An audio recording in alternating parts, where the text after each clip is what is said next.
You know the cool thing about filming like this is you can't see my pants. How do you know whether I'm filming in my underwear or not? This video is going to be a little bit different. This video is actually being done as part of a collaboration between 10 other wine and mead makers.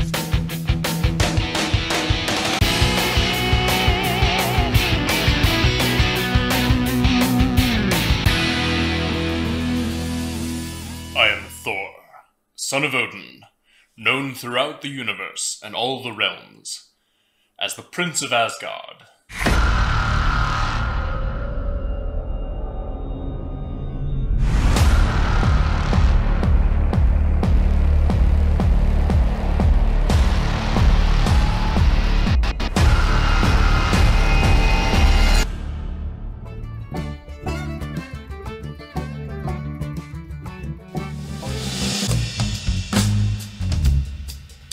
Yeah, it's been a while. Okie dokie.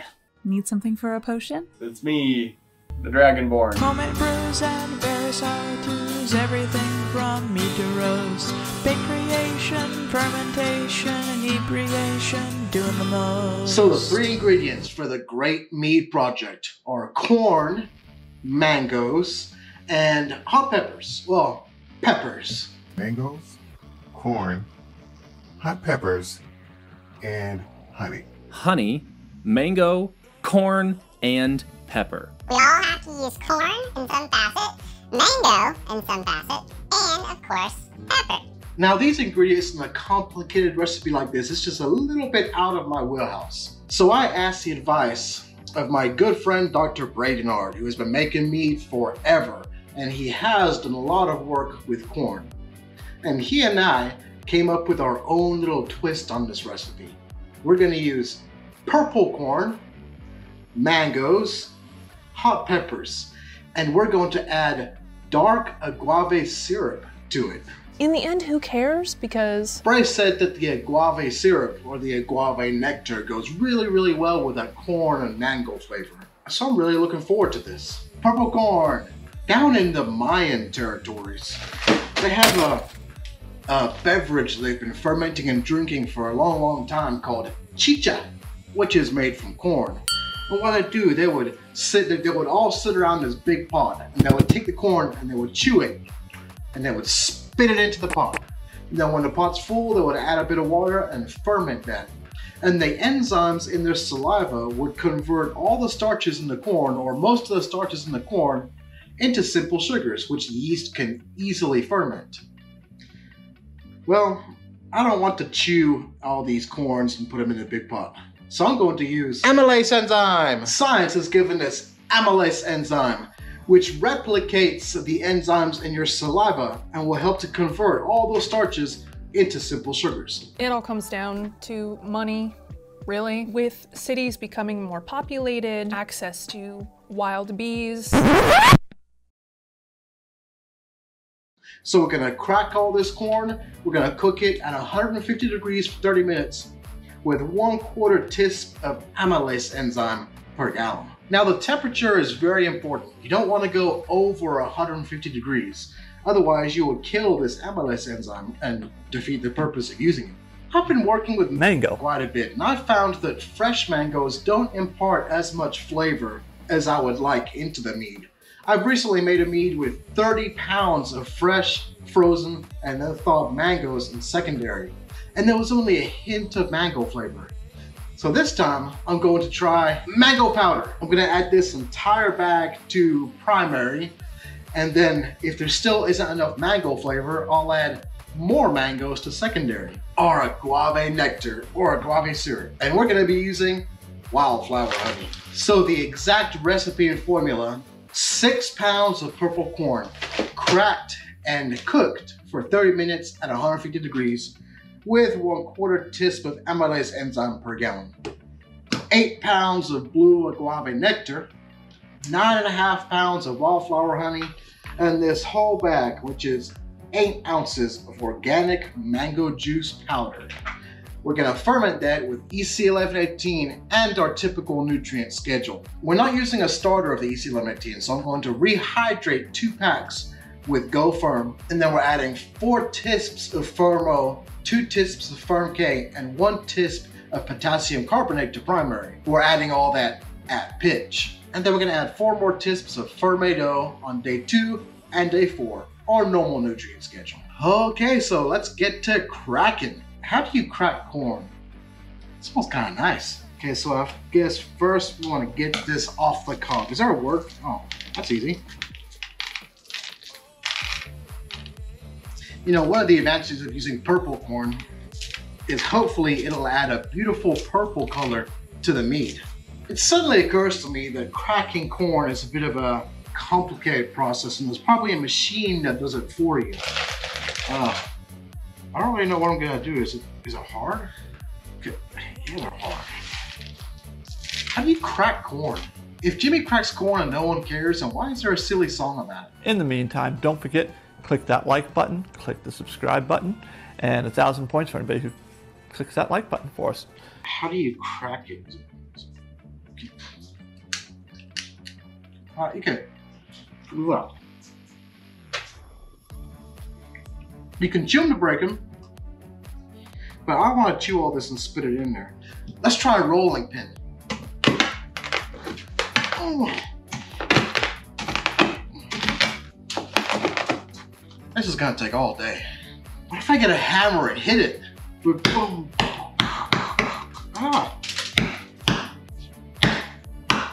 Freaking corn's flying everywhere. You know when he was in the army and like basic training and the drill sergeant, like if you got in trouble, the drill sergeant made you peel potatoes all day as a punishment? I wonder if the mines had cracking corn as a punishment, because this kind of sucks, you know?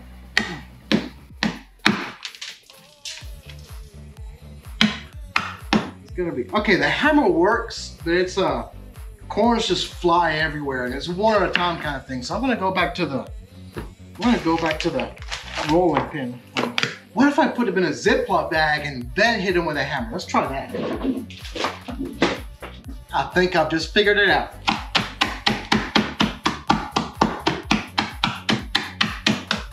If you popcorn purple corn, what's it look like? Does every single itty bitty bit of corn gotta be cracked? I'm gonna call that piece done. It's maybe about half of them are cracked. Maybe I'll do the hammer and the rolling pin in the bag. Let's try that. 3 hours later.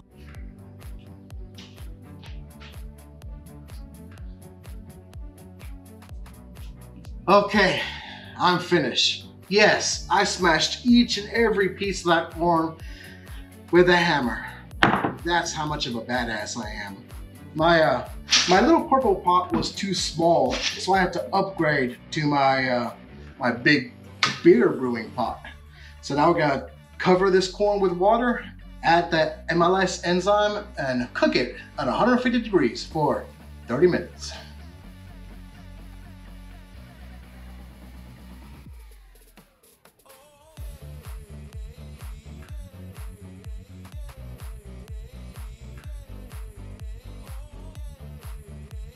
I need a haircut. Do you think I need a haircut? Okay, our cooking of the corn is done, and OMG, is it a beautiful color. And now to the fun part. So now we're gonna get the cooked corn into here. We just want the juice, the water. We don't want any of those corn bits. Well, some of those corn bits are inevitably gonna go in there, but we just want the liquid, the water. It's a beautiful purple color. A few minutes later. So now we're gonna add 8 pounds of the agave syrup. It says blue agave nectar, but same thing. Now I heard this is only partially fermentable, or mostly fermentable, so there'll be some non-fermentable sugars in there when it's done. So it'll be naturally sweet, which will be nice. 8, a little more, a smidgen more. Let's get that in there. Oh, once again, I probably should have heated the honey. Oh, you know what? I'm gonna do that. I'm gonna heat this dang honey this time. Remember that video where I boiled the honey slightly, or I heated the honey a little bit to melt all the crystals back into a liquid? That honey poured like water. It was so easy and so amazing. Let's go ahead and put our nutrients in there. Yeah, Fermate O, 4 teaspoons of Fermate O. That looks like about 4 teaspoons, so. Put that in there. 2 teaspoons of Fermate K.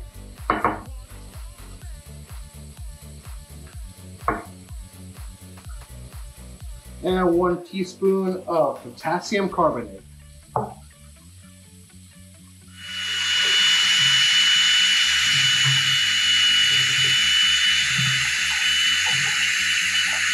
Okay, I'm gonna make it easy on myself. This is 12 pounds of honey, so I poured out 2.5 pounds. So there's 9.5 pounds left.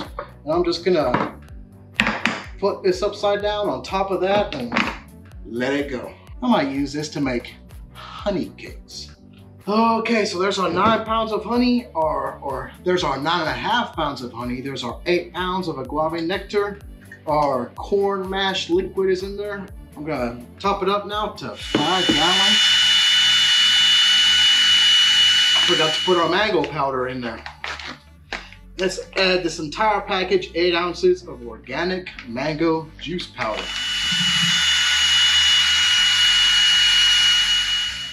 Okay, let's get our gravity and see where we stand.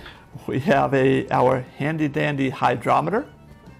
I'm wanting a gravity of 1.140, but I'm not really all that concerned what the gravity is. If it's too far below that, I'll add more honey. If it's over that, oh well.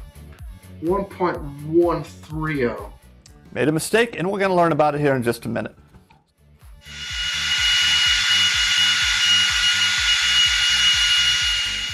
.136. And the water's a little warm, so you gotta adjust by a little bit. So I'm gonna be happy with that. I'm gonna call it.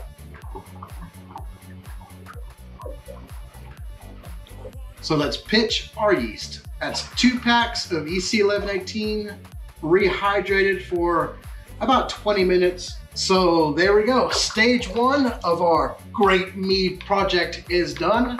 We're gonna let that ferment. As per usual, I'm gonna add 4 teaspoons of Fermate O at 48 hours and 96 hours. And when this all is done fermenting, 3 weeks, maybe a month, maybe a little bit sooner, I'm gonna transfer it to secondary. I'll back sweeten if need be, add some more mango, whatever if need be, and we'll add the ghost peppers.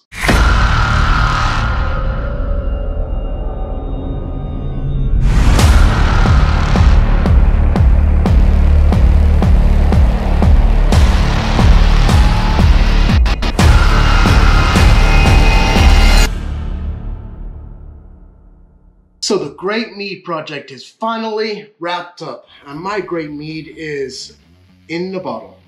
Unfortunately, I didn't capture the racking and secondary part on camera, but I can tell you the story. So I asked my wife to go get peppers for me.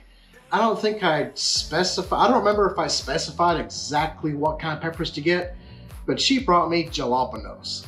Lots and lots of jalapenos, like 2 or 3 pounds of them. Okay, so I racked my Great Mead into secondary, drinking all along the way like I normally do, and it was really, really different. I'm not really quite sure whether it was good or bad, but I couldn't stop drinking it, so it was probably good.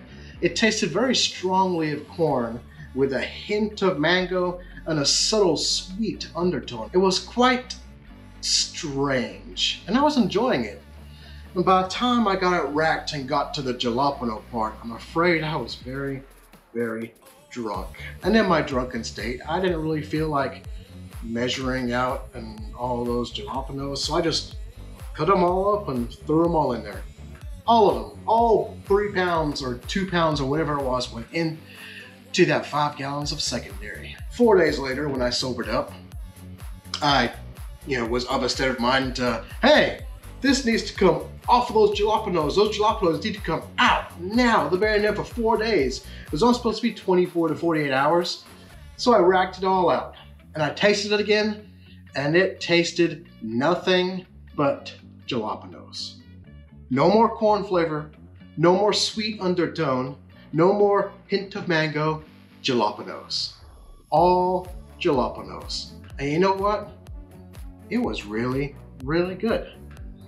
I don't really know why it tastes so good, but it's hot. It's mildly spicy, on the heavy side of mild to spicy, but the spice doesn't linger. You know when you eat spicy stuff, where if you just eat a pepper, how the spiciness lingers for a while? This doesn't linger like that. It's hot and spicy as you drink it, but as soon as you swallow that down, the spicy goes away. It's really very, very pleasant. I like it a lot.